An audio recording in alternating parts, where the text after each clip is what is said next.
नमस्कार. जागतिक महिला दिनाच्या माझ्या सर्व मैत्रिणींना आणि माता भगिनींना खूप खूप शुभेच्छा. आपण स्त्रिया घर सावरतो, नाती जपतो, पण या धावपळीत आपण स्वतःलाच विसरून जातो. कधी टाचदुखी, कधी थकवा, तर कधी रात्रीची अपुरी झोप.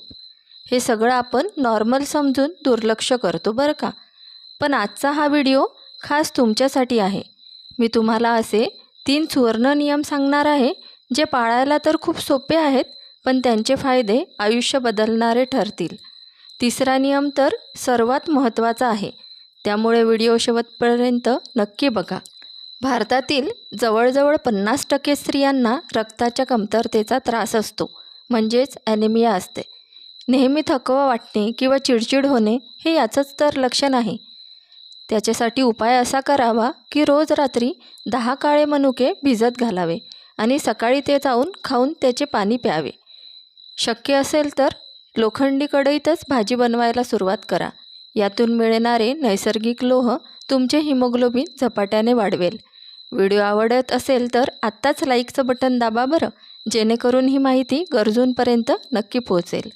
भारतीय महिलांमधला दुसरा कॉमन त्रास आहे टाचादुखी आणि सांधेदुखी. सकाळी अंथरुणातून पाय खाली ठेवला की टाच दुखते का? किंवा जिने चढताना गुडघे वाजतात का?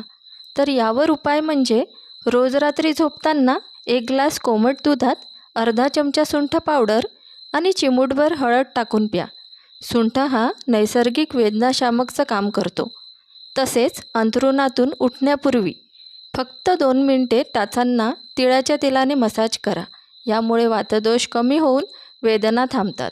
आता तिसरा सुवर्ण उपाय म्हणजे मानसिक शांती आणि शांत झोपेकडे लक्ष देणे. मैत्रिणींनो, तुमचं मन शांत असेल तरच घर आनंदी राहील. ताण आणि अपुऱ्या झोपेमुळे हॉर्मोन्स बिघडतात. यावर अगदी रामबाण उपाय म्हणजे रात्री झोपण्यापूर्वी दोन्ही तळपायांना गाईच्या शुद्ध तुपाने 5 मिनिटे मसाज करा. याला आयुर्वेदात पादाभ्यंग असेही म्हणतात. यामुळे डोळ्यांची आग कमी होते, मानसिक ताण पळून जातो आणि तुम्हाला अगदी लहान बाळासारखी गाढ झोप लागेल. तर या जागतिक महिला दिनाच्या निमित्ताने स्वतःला महागड्या वस्तू देण्यापेक्षा आरोग्याची भेट द्या.